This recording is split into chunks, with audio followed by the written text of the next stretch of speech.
Sa panahon ng kanyang kabataan, malaki ang impluwensya ng mga kaibigan ni Mike sa kanya na nag-udyok sa kanya na salakayin ng isang grupo ng mga kabataan gamit ang isang baril. At habang papalapit sa grupo, pinaputok ng bata ang kanyang baril ng ilang beses dahilan upang tumakas ang mga binatilyo. At kahit pa, nagpatuloy pa rin itong maniwala na tama ang kanyang ginawa para sa mga kaibigan na iniwan siyang mag-isa sa pinangyarihan. At dahil dito itinapon ng bata ang sandata sa isang eskinita at nagmadaling umalis. At pagkatapos nito gumawa si Mike ng ilang krimen tulad ng pagnanakaw at pag-aari ng baril at kinasuhan at nakulong dahil sa mga ito. At ilang taon ang lumipas, pinanood ng mga boxing manager si Mike na tinapos ang kanyang kalaban sa ring at nakita ang malalakas na suntok hanggang sa pinatigil nila ito. At kahit pa sa tingin nito na nakikipaglaban ang binata, sa maling dahilan inuwi siya ni Mr. Cos para bigyan siya ng tirahan at pagkakakitaan. Gayunpaman, ang may-ari ng bahay na si Camille ay walang simpatiya sa binata kahit pa nagpapatira ito ng ibang tao na katulad niya. At sa sumunod na araw nagising ito ng maaga para sa isang pagsasanay kung saan kailangan nito sanayin ang kanyang suntok at tibay at sinusunod ang mahigpit na gawain araw-araw. At sa panahon ng pagsasanay ni Tyson, mahigpit na sinundan ni Cos ang kanyang progreso na nagbibigay ng lakas ng loob at mahalagang patnubay sa mga estratehiyang dapat gamitin sa laban. At kabila ng pagkakaroon ng tahimik na buhay, nakatanggap si Mike ng isang malungkot na balita na ang kanyang ina ay pumanaw na. At sa libing ng isa sa kanyang dating kaibigan ay nagtanong sa kanya kung babalik ba ito sa kanilang lumang bahay, ngunit sumagot ito na mayroon na siyang tirahan. At sa Colorado si Mike ay malapit nang pumasok sa kampyonato at kahit pa na natatakot ito, nagawa nitong makabawi at naghanda para sa laban sa kanyang silid. Gayunpaman, nauwi ito sa pagsuntok niya sa isa sa mga locker gamit ang kanyang lakas na ikinagulat ng lahat ng tao sa paligid. At pagkatapos na pumasok sa ring, nagsimulang maghagis si Mike ng mga suntok at napatumba ang kanyang kalaban na hindi na tumayo matapos ng 10 segundo na pagbilang na nagpanalo kay Mike Tyson. Samantala, nalaman ni Cos ang panalo mula sa malayo at natuklasan na tinapos ng kanyang boksingero ang laban sa loob ng ilang segundo at nagtakda ng bagong junior Olympic record. At pagkatapos inamin ng lalaki kay Camille na balak nitong ampunin sa dahilan na wala na itong ina at isa ng ulila. At nang dumating si Mike sa bahay, inihayag ng lalaki na gusto niyang maging tagapag-alaga ni Mike at tinanggap ito ng binata ng walang pag-aalinlangan, at bukod pa dito sinabi ni Camille na gusto niyang tawagin siyang ina. Samantala, narinig ni Mike ang usapan ng kanyang adoptive na ama kay Jimmy at Bill na sinabing siya ang magiging bagong heavyweight champion. Pagkatapos ay nakita ito ni Camille na nakikinig sa usapan, kaya pinakilala nila ito sa dalawang lalaki na mga fight organizer. At sa kinagabihan, lumabas ito kasama ang kanyang kaibigan na si Rory na inimungkahi na si Cos ay nililinlang siya dahil maraming kabataan na katulad niya na naniniwala sa lalaki. Tila walang pakialam si Mike at ibinaling ang kanyang atensyon sa dalawang dalaga sa bangkita na nakangiti sa kanila. Mabilis na ipinarada ni Rory ang sasakyan at ang dalawa ay lumabas upang sundan ang mga babae. At matapos na pumasok ang mga ito sa isang establishmento, sinundan sila ng dalawa at tinanong sa isang staff na hanapin ang kanilang lokasyon. Gayunpaman, naniniwala ang lahat si Tyson ay nasisiraan ng bait at hiniling sa kanya na umalis sa lugar. At dahil dito nagalit ito at nagsimulang sirain ang mga paninda sa loob na naging sanhi upang tumawag ng pulis ang mag-asawa, ngunit nagawa ni Rory na kumbinsihin ang kanyang kaibigan na umalis sa lugar sa lalong madaling panahon. At makalipas ang ilang araw, nagalit ang coach na si Teddy dahil 3 araw nang nawawala ang boksingero at naniniwala ito na kailangan ni Mike ng disiplina, ngunit inimungkahi ni Cos na umalis ito ng paaralan at isa ito sa mga masamang impluwensya sa kanyang buhay. At sa kaparehong oras, nagulat ang lalaki ng kanyang pamangkin na si Jamie at sinabing hinaras ito ni Tyson na ikinagalit ng kanyang tito. Samantala, itinulak ni Teddy ang binata sa isang puno at pinagbantaan ito gamit ang isang baril, at matapos na tanungin ang intensyon ng coach, nagulat ito nang pinaputok ng lalaki ang baril sa kabilang direksyon ng kanyang ulo. At sa sumunod na araw, tinanggal ni Cos si Teddy sa trabaho sa pagharap nito sa kanyang alaga, at sa kabila nito nagpatuloy si Tyson sa paglalaro at natalo ang lahat ng kanyang kalaban, at sinabing ang kanyang sikreto ay umaakyat lamang ito sa ring kahit pa siya ay natatakot. At ang binata ay pinabagsak ang lahat ng lalaki na humaharap sa kanya, at sa kaparehong oras ang kanyang ama ay sinamahan siya sa ring kahit pa hindi maganda ang pakiramdam nito. At sa isang laban, napansin ni Kevin na nawala si Cos sa mga manunood, at kalaunan natuklasan ni Mike na nawala ito dahil ito ay nasa ospital. At dahil dito ang batang boksingero ay nawalang ng pag-asa at pumasok sa loob ng silid. Nang makita nito ang matanda na nasa bingit na ng kamatayan, nakiusap si Mike na manatili itong matatag, ngunit nagpaalam sa kanya ang lalaki at humiling ng isang kahilingan na dapat manalo ang kanyang anak. At sa sumunod na araw nagdalamhati si Mike sa pagkawala ng kanyang adoptive na ama sa pamamagitan ng pakikipag-usap kay Jimmy na dinamayan siya. At sa kanyang sumunod na laban, nilabanan ng binata si Berbick at nagtapon ng mga suntok na nagpatamba agad sa lalaki. At sa kabila nito, sinubukan ng lalaki na bumawi para ipagtanggol ang kanyang titulo, ngunit wala na itong sapat na lakas at dahilan upang maging heavyweight champion si Mike sa edad na 20. Pagkatapos ipinagdiwang nito ang panalo kasama ang kanyang team at inali ito sa kanyang yumaong ama. Pagkatapos ay sinubukan ni Kevin na magturo ng mga bagong pag-atake sa kanyang estudyante habang nanunood sila sa TV, gayunpaman mas interesado si Mike sa ibang channel at sinaktan ang lalaki nang pinilit siyang turuan nito. At kalaunan sinabi nito kay Jimmy na may gusto siya sa isang babae na nakita nito sa television na naging sanhi upang tuyain siya ng lalaki. Gayunpaman sinubukan pa rin itong tumawag sa magandang babae na mabilis sumagot, ngunit natakot ito at ibinaba ang telepono. At pagkatapos nasubukan ulit na gawa nitong kausapin ang babae at sumang-ayon sa isang date. Samantala dumalo ang babae sa isang laban ni Mike at sa loob ng ring nakatanggap ito ng ilang suntok mula sa kanyang kalaban at dahil napagtanto na matatalo ang kanyang alaga. Inimungkahi ni Kevin na mag-concentrate ito o maaari niyang mawala ang kanyang kasintahan kapag natalo siya. At dahil sa narinig nito, tumayo si Mike at naghagis ng malalakas na suntok sa kanyang kalaban kasabay ng pag-iwas sa atake ng kalaban. At sa kabila nito nagpatuloy ang kanyang kalaban, ngunit napigilan ito ni Mike sa pamamagitan ng pagtulak nito sa gilid ng ring. Gayunpaman pinigilan ng referee ang maling diskarte ng boksingero kaya't pareho silang pinabalik sa kanilang upuan. At kahit pa, nagpatuloy pa rin ito sa pagtapon ng suntok hanggang sa ideklara ang panalo. At pagkaraan ng ilang sandali, sinabi ng boksingero sa kanyang adoptive na ina na siya ay nagpakasal at magiging ama na, gayunpaman nalaman din ito na si Jimmy ay pumanaw na. At habang naghihintay sa driver ang team ni Mike ay nagulat kay Don King na nag-alok sa kanya na sumakay. At matapos natanggapin ang alok, siya ay muling inalok ng manager kung saan makakatanggap ito ng $5 milyong para sa bawat panalo nito sa laban at kailangan lang manalo ng 5 round at sinang-ayunan ni Mike ang kasunduan. At sa panahon ng libing ni Jimmy, inahayag ni Mike ang intensyon ni Don sa kanyang manager na si Bill at sinabing hindi nito tinanggap ang mapang-akit na alok. At pagkatapos ipinagtapat ni Mike kay Kevin na hindi ito nagtitiwala kaninuman matapos na yumaman siya kahit pa ang asawa nitong si Robin. Samantala nagmadaling umakyat si Mike sa kwarto ng kanyang asawa kung saan nakita niya ito na nakahiga sa kama at umiiyak. At sa kaparehong oras nalaman din ito ang pagkawala ng sanggol at sinubukan pasayahin ng kanyang biyenan. At habang naglalaro ng baraha ang mga kasamahan ni Kevin ay nagtataka kung si Mike ay hindi maghahanda para sa susunod na laban nang biglang lumitaw si Mike at nagalit nang pinagsabihan siya nito.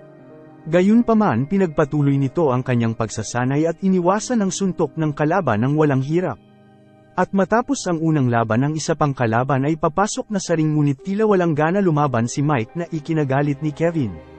Sinabihan ni Rory ang lalaki na huwag itulak masyado si Mike sa dahilan na kamamatay lang ng anak nito, gayunpaman patuloy ang pagirita sa kanya ng lalaki at sinabi na hindi talaga buntis si Robin at niloloko lang siya nito. Pagkatapos ay tinawag nito ang kanyang pangalawang kalaban na umakyat sa ring at hiniling na walang gagamit ng protection. Pagkatapos ay inimungkahi nito na umatake ang kanyang kalaban gamit ang buong lakas nito, kaya nakatanggap ito ng ilang suntok sa mukha, ngunit tila parang wala lang ito. Gayunpaman nag-alinlangan ang lalaki at sinugod ito ni Mike at naghagis ng malalakas na suntok at hindi nagkaroon ng pagkakataon na lumaban pabalik. At kahit pa inihinto ng referee, nagpatuloy ang boksingero na patamaan ang kanyang kalaban dahilan upang mawalan ito ng malay sa sakit. At pagkatapos hinamon ni Mike ang kanyang susunod na kalaban at sinabing bibigyan lamang niya ito ng 10 segundo upang manalo sa laban. Mabilis na umatake ang kanyang kalaban, ngunit nanatiling nakatayo ang kampyon habang malapit nang maubos ang oras. At nang umabot sa numero 10, umatake ito sa kalaban at hindi binigyan ng pagkakataon na lumaban.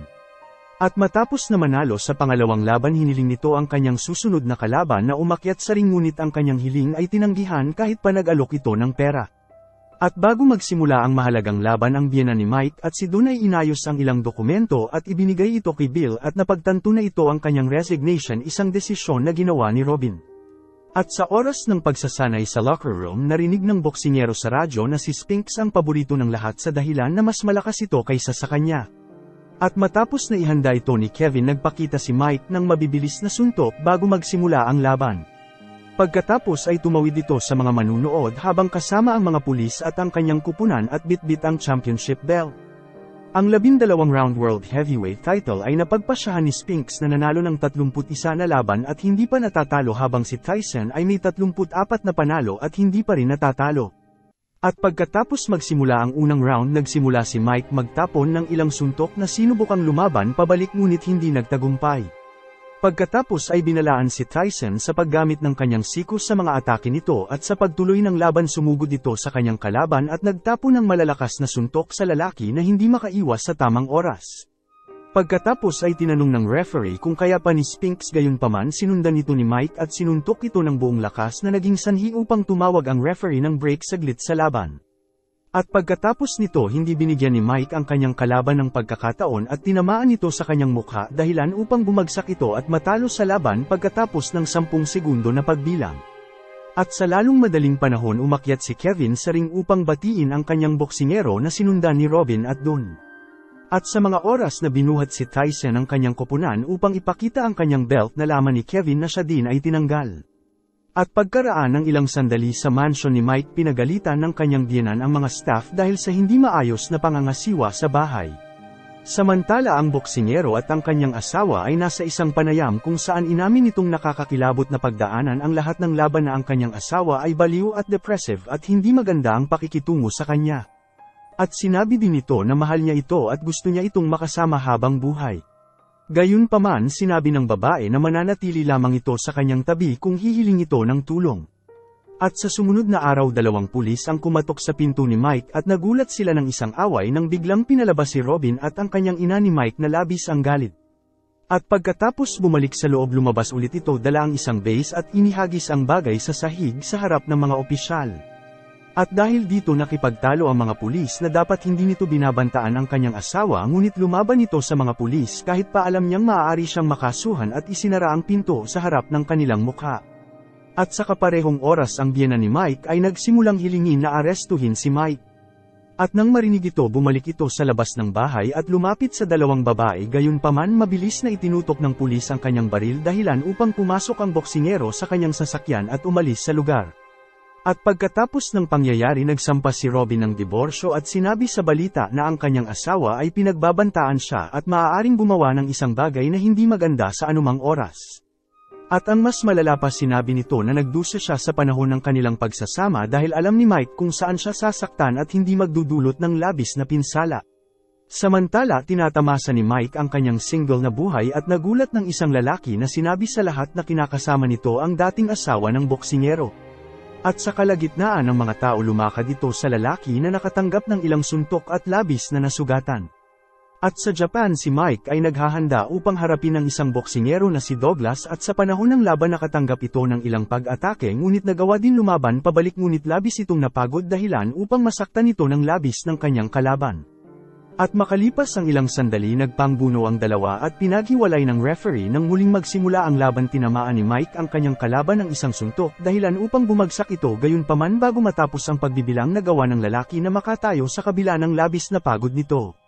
At sa manunood sinabi ni Don King na nanatili ang lalaki sa lupa sa higit ng 10 segundo at inimungkahi na dinadaya ng referee ang laban.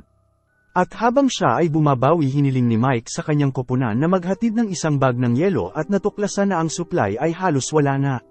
Pagkatapos na ipagpatuloy ang laban inatake nito ang kalaban ngunit nauwi ito sa pagtanggap niya ng ilang suntok. At sa pagharang sa ilang atake sumugod si Douglas at umatake ng ilang suntok kay Mike na nagpakita ng labis na pagod at nagtamo ng mas marami pang suntok sa kanyang mukha. At nang makita ang sitwasyon inihinto ng referee ang round at sa panahon ng pahinga nagalit si Mike sa kanyang koponan na mabagal ibigay ang bench. At sa kaparehong oras ipinaalam ng mga ito sa kanya na ubos na ang yelo na napakahalaga sa mga oras na ito dahil kailangan ito upang mabawasan ang pamamaga sa mata ng boksingero. At matapos na magsimula ang laban muling nakatanggap ito ng atake at sinubukan na ibalik ang atake ngunit hindi ito tumama at naging dahilan upang matamaan siya ng kalaban na naging sanhi upang tuluyang pumikit ang kanyang mata. At hindi nagtagal umatake si Douglas sa mukha ni Mike ng mas malakas dahilan upang bumagsak ito sa ring. Pagkatapos ay sinimulan ng referee ang 10 segundo na pagbilang at nahirapan ang boksingero sa pagtayo. At nang ang bilang ay nasa 7 inilagay ni Mike ang dental guard sa maling paraan at nagawang makatayo sa huling segundo, gayunpaman idineklara ng referee na tapos na ang laban. At matapos na matalo nagpa siya si Don King na hilingin sa organizer ng kaganapan na muling isaalang-alang ang pagtatapos ng laban dahil si Douglas ay bumagsak ng halos 16 na segundo sa panahon ng isang pagbilang. Gayunpaman tinanggap na ni Mike ang kanyang pagkatalo at kahit pa nagpumilit pa rin ang manager na kunin ito ang tagumpay at sinabi kay Mike na tanggapin lamang ito kung ang organizing committee ay itinuturing siyang kampyon. At pagkatapos ng ilang araw pumunta si Mike sa kanyang lumang academy at inalala ang kanyang yumaong ama na humantong sa kanya upang bisitahin ang kanyang adoptive na ina. At sa isang modeling show siya ay pinipilit ng mga reporter na nagsasabing nakikipagkita ito sa kanyang dating asawa. At nang mapansin ng presensya ng boksingero na sabik ang mga babae na makilala siya at nakipag-usap sa isa sa mga ito at mabilis na umibig. Samantala tinawagan nito si Desiree at inimbitahan sa isang party na dadaluhan ng mga sikat. At matapos natanggapin ang imbitasyon sumama ang babae kay Tyson sa kanyang hotel kung saan pinaalam nito sa kanya na hahanapin nito ang kanyang bodyguard upang samahan sila sa party. Gayunpaman dinala ni Mike ang babae sa kanyang silid at iginiit na pumasok ito sa loob. At pagkatapos ng pangyayaring ito si Mike ay nahatulan ng ilang mga krimen na kinasasangkutan ng mga akusasyon na ginawa ng babae na kasama niya. At pagkatapos nakipaghiwalay ito kay Robin at nagsampa si Kevin ng reklamo sa boksingero para sa mga pinsala at dahil sa mga akusasyon si Mike ay inaresto. Gayunpaman siya ay pinalaya noong 1995 at dineklara na tatapusin na ang kanyang karera sa boxing at nanatiling manager nito si Don King, ngunit sinubukan siyang lokohin nito sa insurance sa kaparehong taon. Salamat sa panunood. Kung nagustuhan mo ito huwag kakalimutan mag-like at subscribe para sa mga susunod pa nating movie recap.